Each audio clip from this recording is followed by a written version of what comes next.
नमस्कार, आप देख रहे हैं IBC 24। मैं हूं आप सभी के साथ रचना नितेश। नमस्कार, मैं हूं आप सभी के साथ आकांक्षा पांडे। 20 मिनट में छत्तीसगढ़ और मध्य प्रदेश की 100 बड़ी खबरें इस बुलेटिन में हम आपको दिखाएंगे। चाहे आप छत्तीसगढ़ के हों या फिर मध्य प्रदेश के, हर शहर की बड़ी खबर होगी फास्ट अंदाज में। बिल्कुल, सिर्फ 24 सेकंड में आपके शहर की हर खबर सिर्फ IBC 24 पर। तो फटाफट अंदाज में आइए देखते हैं सिर्फ 20 मिनट में 100 बड़ी खबर।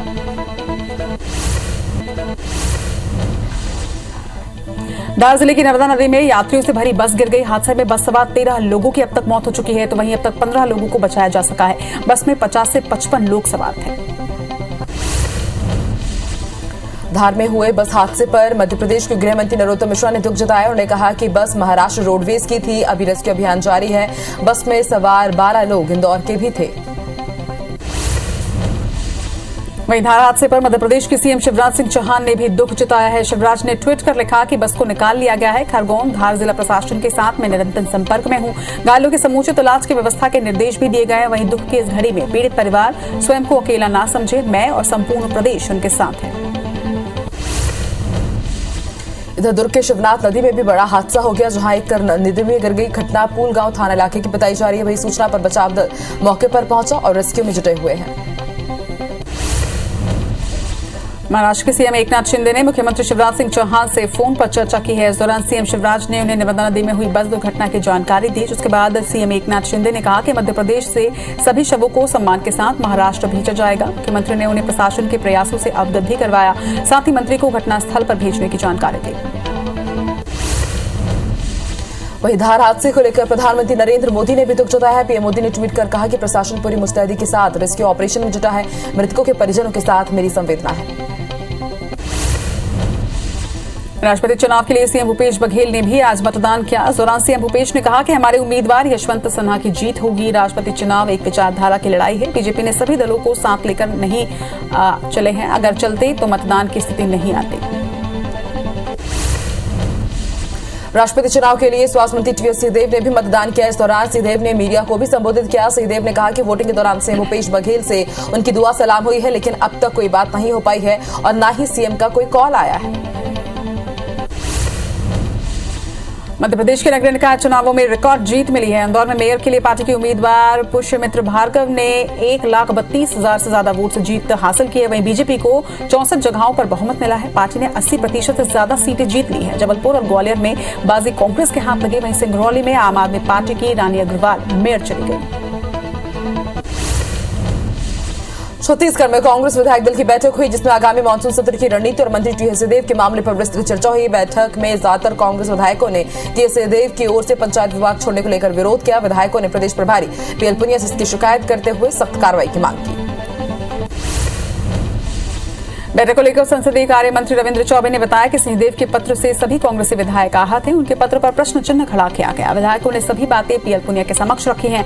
मानसून सत्र में बीजेपी के अविश्वास प्रस्ताव को लेकर उन्होंने कहा कि भाजपा के पास इसके लिए संख्या बल नहीं है, लेकिन केंद्रीय नेतृत्व के दबाव में बीजेपी ये कर रही है। लगातार हो रही बारिश के चलते गंगरेल बांध में 93% जलभराव हो चुका है, जिसकी वजह से बांध के 14 गेट खोलकर 10,000 क्यूसेक पानी छोड़ा जा रहा है। इसमें से 7,800 क्यूसेक पानी रेडियल गेट के जरिए और 2,200 क्यूसेक पानी 10 मेगावाट बिजली निर्माण के लिए इलेक्ट्रिक बोर्ड के लिए छोड़ा गया। वहीं गेट खोलने के बाद 45 गांव में अलर्ट जारी किया गया। छत्तीसगढ़ में मानसून का सिस्टम कमजोर हुआ है, जो अब ईस्ट एमपी की तरफ बढ़ रहा है। मौसम विभाग के मुताबिक प्रदेश में अगले 24 घंटे कहीं भी भारी बारिश का अनुमान नहीं है। हालांकि सरगुजा को छोड़कर सभी संभागों में बारिश के आसार जरूर जताए गए हैं। वहीं सरगुजा संभाग के कुछ जिलों में सामान्य बारिश हो सकती है। वहीं रायपुर में हल्की से मध्यम बारिश के अनुमान है। राज्य में झमाझम बारिश के कारण जनजीवन अस्त व्यस्त हो गया है। बारिश के कारण नगर के मुख्य सड़क मार्ग सहित कई गलियों में सड़क के ऊपर तक पानी बह रहा है। वहीं बारिश के कारण आवाजाही भी प्रभावित हो रही है। पेंडा से अमरकंटक मार्ग पर घना कोहरा छाया हुआ है, जिसकी वजह से वाहन चालकों को दिन में लाइट जलाकर चलना पड़ा। बता दें कि आज सावन का पहला सोमवार है और ऐसे में काफी संख्या में श्रद्धालु अमरकंटक पहुंचते हैं। वहीं कोहरे की वजह से उन्हें परेशानी हो रही है। जगदलपुर में भी बारिश ने अपना कहर बरपा रखा है। मौसम विभाग ने अगले कुछ और दिनों के लिए बारिश की चेतावनी जारी की है। गोदावरी नदी के बैक वाटर से इंद्रावती और शबरी नदी ने राष्ट्रीय राजमार्गों को जाम कर दिया है। महासमुंद में हुई तेज बारिश से कई इलाकों में बाढ़ जैसे हालात हैं। वहीं तेज बारिश से कई इलाकों में पानी भर गया है। नेशनल हाईवे पर 2 फीट तक पानी जमा हो गया है, तो वहीं हाउसिंग बोर्ड निचली बस्तियों समेत ग्रामीण इलाकों में पानी भर चुका है। हालात को देखते हुए निगरानी के लिए कलेक्टर ने सभी एसडीएम को निर्देश जारी कर दिए हैं। सरायपाली सीमा से लगे ओडिशा पाई कमाल ब्लॉक के 12 से ज्यादा गांव के लगभग 10,000 से ज्यादा ग्रामीणों का संपर्क शहर मुख्यालय से कट जाता है। छत्तीसगढ़ ओडिशा सीमा क्षेत्र की सबसे बड़ी अंग नदी में अभी तक पुल का निर्माण नहीं हो पाया है, जिसके कारण आवागमन बाधित है। यहाँ के लोगों को अस्पताल जाने में काफी दिक्कतों का सामना करना पड़ता है। जांजगीर चांपा के मल्ला गांव में सड़क के बीच पीपल का एक पेड़ गिरने से 3 घंटे तक यहां पर जाम लगा रहा, जिससे हिसार मुख्य मार्ग होने से आवागमन बाधित रहा। लोगों को काफी परेशानी हुई। वहीं सूचना मिलने पर मौके पर पहुंची पुलिस ने स्थानीय लोगों की मदद से पेड़ को हटाया, जिससे जाम खुल पाया। सावन के पहले सोमवार पर शिवालयों में आज सुबह से ही भक्तों की भीड़ लग रही है। बाबा भोलेनाथ की पूजा करने के लिए बड़ी संख्या में श्रद्धालु पहुंच रहे हैं। वहीं उज्जैन के बाबा महाकाल को पहले विशेष रूप से सजाया गया और फिर महाआरती की गई। रायपुर में खारू नदी के तट पर स्थित हटकेश्वर मंदिर में सुबह से ही भक्तों का तांता लगा हुआ है। वहीं सावन के पहले सोमवार को शिवालयों में भक्त पहुंचे, भगवान भोलेनाथ की पूजा अर्चना की। वहीं आज से कई कांवड़ियों ने कांवड़ यात्रा भी शुरू की है।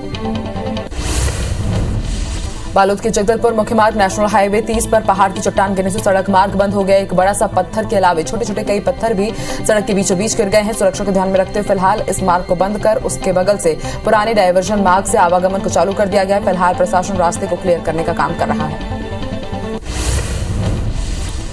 जांजगीर चांपा के ठंडन गांव में व्यापारियों ने जमकर प्रदर्शन किया। व्यापारियों का कहना है कि सीसीटीवी फुटेज आने के बाद भी पुलिस आरोपियों के खिलाफ कार्रवाई नहीं कर रही। बताया जा रहा है कि गांव में एक व्यापारी की कार पर कुछ लोगों ने आग लगा दी थी, जिसका सीसीटीवी फुटेज भी सामने आ चुका है। राजिम की चरौदा ग्राम पंचायत में मनरेगा योजना में फर्जीवाड़ा होने से आक्रोशित ग्रामीणों ने दोषियों के खिलाफ कार्रवाई की मांग की है। इसके लिए ग्रामीण जनपद पंचायत फिंगेश्वर पहुंचे और मुख्य कार्यपालन अधिकारी का नाम ज्ञापन सौंपा गया, जिसमें पंचायत प्रतिनिधियों और कुछ अधिकारियों ने मनरेगा की 1.5 लाख रुपए की राशि हड़प ली है। गौरला पेंड्रा मरवाही जिले में लग्जरी बसों से के ज्यादा किराया वसूलने पर पुलिस ने कार्रवाई की है। पुलिस ने शिकायत के आधार पर रायपुर से प्रयागराज जा रही सिंह बस सर्विस और जगदलपुर से प्रयागराज जा रही नरेश बस सर्विस से 5-5 हजार रुपए का जुर्माना वसूला। साथ ही यात्रियों को अधिक किराया राशि भी वापस करवाई और बस कंडक्टर को निर्देशित किया है। गुरला पिंडरा मरवाही में यातायात पुलिस और परिवहन विभाग की ओर से स्कूल बसों का फिटनेस टेस्ट करने के लिए कैंप लगाया गया, जिसमें जिले में संचालित स्कूल की बसों और उनके ड्राइवरों की जांच की गई। कैंप में लाइसेंस, फिटनेस, इंश्योरेंस, गाड़ी में फायर सेफ्टी के सामान और ड्राइवर की आंखों की जांच की गई। साथ ही कई जरूरी निर्देश भी दिए गए। बेमेतरा जिले के तेंदुआ और नवलपुर गांव के पटवारी पर किसानों से रिश्वत लेने का आरोप है। किसानों ने इसकी शिकायत कलेक्टर और सांसद प्रतिनिधि से की है। किसानों का आरोप है कि पटवारी काम कराने के एवज में 5,000 से लेकर 26,000 रुपए तक की रिश्वत की मांग करता है और काम भी नहीं करवाया। तो वहीं पूरे मामले में कलेक्टर ने जांच के बाद कार्रवाई की बात कही। जांजगीर चांपा के बलौदा में डायरिया का प्रकोप छाया हुआ है। जिले के 7 अलग अलग वार्डों में डायरिया का प्रकोप देखने को मिल रहा है। अब तक डायरिया के 38 मरीज मिल चुके हैं। 3 मरीजों को अस्पताल में भर्ती कराया गया है। स्वास्थ्य विभाग की टीम इलाज में जुटी हुई है।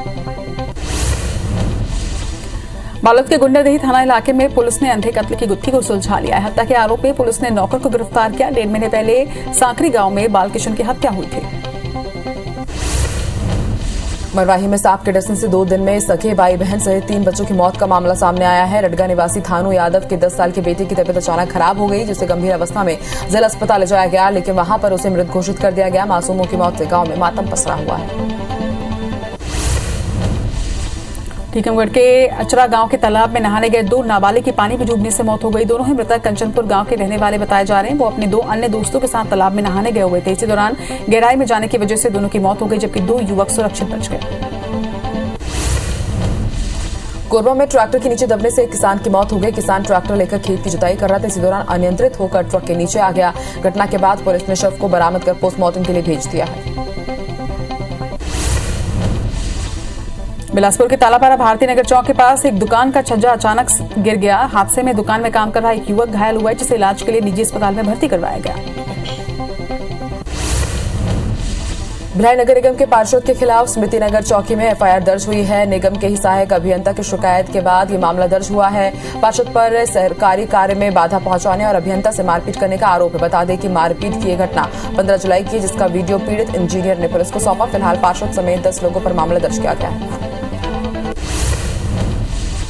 सरायपाली की सिंघोड़ा पुलिस ने नाबालिग लड़की का अपहरण और रेप के मामले में आरोपी को गिरफ्तार किया है। आरोपी के खिलाफ पॉस्को एक्ट के तहत मामला दर्ज किया है। पुलिस ने ऑपरेशन मुस्कान अभियान चलाकर एक नाबालिग लड़की का रेस्क्यू किया। गोरेला पेंड्रा मरवाही जिले के गनिया गांव में खाना नहीं देने पर नाती नाराज हो गया और उसने अपने दादा और मां पर हमला कर दिया। घटना के बाद दोनों घायलों को अस्पताल ले जाया गया, जहां दादा की मौत हो गई और मां जिंदगी और मौत की जंग लड़ रही है। फिलहाल पुलिस ने आरोपी को गिरफ्तार कर लिया है।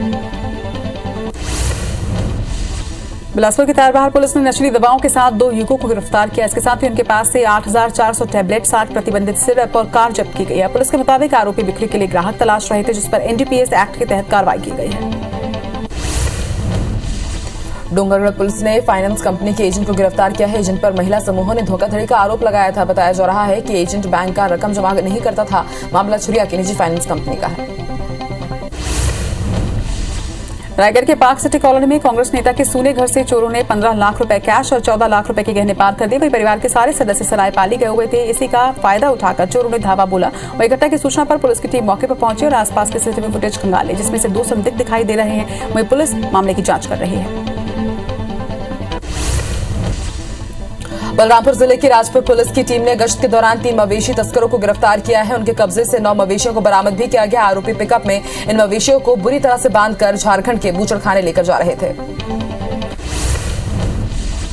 रीवा में गायों पर बवाल मचा हुआ है। बता दें कि इसको लेकर विश्व हिंदू परिषद और बजरंग दल ने मनगावा नगर को बंद करने का आह्वान किया है। दरअसल 2 दिन पहले तालाब के समीप 2 गायों का मृत अवस्था में शव मिला था, जिसके बाद हिंदू संगठनों की गायों की हत्या पर आशंका जाहिर की है। बस्तर के मुला किसोली गांव में फिर से जेड ब्लैक श्रेणी की ग्रेनाइट की खदानें शुरू करने को लेकर प्रशासन के टेंडर जारी करने के साथ विवाद हो गया है। माना जा रहा है कि ग्रेनाइट बेहद उच्च गुणवत्ता का है, जिसकी मांग काफी ज्यादा है। सालों से नक्सल प्रभाव के चलते इसका उत्खनन नहीं किया जा पा रहा था। उस वक्त भी काफी विरोध होने की वजह से खदान शुरू नहीं हो पाई। बारो प्रतापपुर के दुर्ग कोंदल तहसील क्षेत्र के हाहा लद्दी में जंगल में जल्द ही जियो का टावर इंस्टॉल होने वाला है। इसमें जवानों और ग्रामीणों के चेहरे खिल उठे हैं, क्योंकि सीएएफ कैंप के पास टावर लगने से जवान घर वालों से बात कर सकेंगे। हालांकि टावर इंस्टॉल हुए 1 महीने से ज्यादा का समय बीत चुका है, मगर उसमें नेटवर्क की व्यवस्था अब तक नहीं हो पाई है। नतीजा ये हुआ कि स्थिति जस की तस बनी हुई है। जगदलपुर में स्थानीय लोगों के विरोध के बाद विशाखापट्टनम से किरंदुल मार्ग पर चलने वाली नाइट एक्सप्रेस और पैसेंजर ट्रेनों को फिर से दंतेवाड़ा तक बढ़ाया गया है। इससे पहले ये दोनों ही ट्रेनें 4 अगस्त तक के लिए पूरे दंतेवाड़ा जिले में स्थगित कर दी गई थी। विरोध के बाद इन ट्रेनों का दायरा दंतेवाड़ा जिला मुख्यालय तक बढ़ाया गया। बाला जिले के संबलपुर विश्राम गृह में 6 फीट लंबा एक अजगर मिला है। विश्राम गृह में अजगर निकलने से हड़कंप मचा हुआ है। तो वहीं सूचना मिलने पर वन विभाग की टीम मौके पर पहुंची और सांप को पकड़कर जंगल में सुरक्षित छोड़ा गया। कवर्धा में हर साल की तरह इस साल भी सावन के पहले सोमवार यानी कि आज बूढ़ा महादेव मंदिर से भोरमदेव शिव मंदिर तक 18 किलोमीटर की पदयात्रा निकाली जा रही है। इस पदयात्रा में कई आईएएस ऑफिसर्स भी शामिल हो रहे हैं। साल 2008 से लगातार ये परंपरा निभाई जा रही है, लेकिन कोरोना के पिछले 2 साल के कारण इस पदयात्रा को स्थगित कर दिया गया था। मुख्यमंत्री भूपेश बघेल ने जांजगीर चांपा जिले में दी गई मेडिकल कॉलेज की सौगात को पूरा करने के लिए स्वास्थ्य विभाग और जिला प्रशासन ने तैयारियां शुरू कर दी है। और इसी कड़ी में स्वास्थ्य विभाग के आयुक्त सीआर प्रसन्ना समेत कई अधिकारी प्रस्तावित जमीन का जायजा लेने के लिए पहुंचे। यहां पर आयुक्त संचालक ने कलेक्टर से चर्चा की। बेमेतरा के चंदन थाने में थाना प्रभारी प्रमोद शर्मा और स्टाफ ने 1 हफ्ते के अंदर 600 पौधे रोपे हैं। थाना प्रभारी प्रमोद शर्मा ने कहा कि हमारे आसपास की खाली जगहों पर पौधे लगाने चाहिए, साथ ही उसका देखरेख समय अनुसार करना चाहिए। पौधा लगाना ऑक्सीजन जोन के रूप में कारगर साबित होगा। भिलाई के स्मृति नगर में विशाल धर्म सभा का आयोजन किया गया, जिसमें बड़ी संख्या में सनातन धर्मावलंबी शामिल हुए। इस दौरान धर्म गुरुओं ने सनातन धर्म पर विशेष चर्चा भी की। यहाँ पर वक्ताओं ने कहा कि लोगों को सनातन धर्म की पहचान करवाकर उन्हें जागृत करने की जरूरत है। अब वक्त आ गया है कि लोग जागें और अपने कर्तव्यों को पहचानें। बस्तर में नक्सल विरोधी अभियान के लिए तैयार की जा रही बस्तर फाइटर्स फोर्स की लिखित परीक्षा आयोजित की गई। जिले में परीक्षा के लिए 3 केंद्र बनाए गए, जहां तेज बारिश के बाद भी अभ्यर्थी बड़ी संख्या में परीक्षा में शामिल हुए। जिले में कुल 1314 परीक्षार्थियों ने परीक्षा दी। राष्ट्रपति चुनाव के लिए मध्य प्रदेश विधानसभा में क्रॉस वोटिंग की आशंका के बीच नेता प्रतिपक्ष गोविंद सिंह ने दावा किया है कि उन्हें 2 निर्दलीय विधायकों का साथ मिलेगा। गोविंद सिंह का यह कहना है कि उन्हें सुरेंद्र सिंह शेरा और केदार सिंह डावर दोनों ही निर्दलीय विधायक ने आश्वासन दिया है कि वो कांग्रेस समर्थित उम्मीदवार यशवंत सिन्हा को वोट देंगे। राष्ट्रपति चुनाव के लिए भोपाल विधानसभा पहुंचकर सीएम शिवराज सिंह चौहान ने वोट डाला। इस दौरान सीएम शिवराज सिंह चौहान ने सभी विधायकों से वोट देने की अपील की। सीएम ने कहा कि अंतरात्मा के आवास पर आदिवासी महिला उम्मीदवार का समर्थन करें। छत्तीसगढ़ में कोरोना के मामले लगातार बढ़ रहे हैं। 24 घंटे के अंदर कोरोना के 203 नए मरीजों की पहचान की गई है, जिसके बाद छत्तीसगढ़ में संक्रमण की दर 5.39% पर पहुंच गई है। तो वहीं कोरोना से बालोद में एक संक्रमित मरीज की मौत भी दर्ज की गई, जिसके बाद छत्तीसगढ़ में एक्टिव मरीजों की संख्या बढ़कर 2740 के पार पहुंच गई।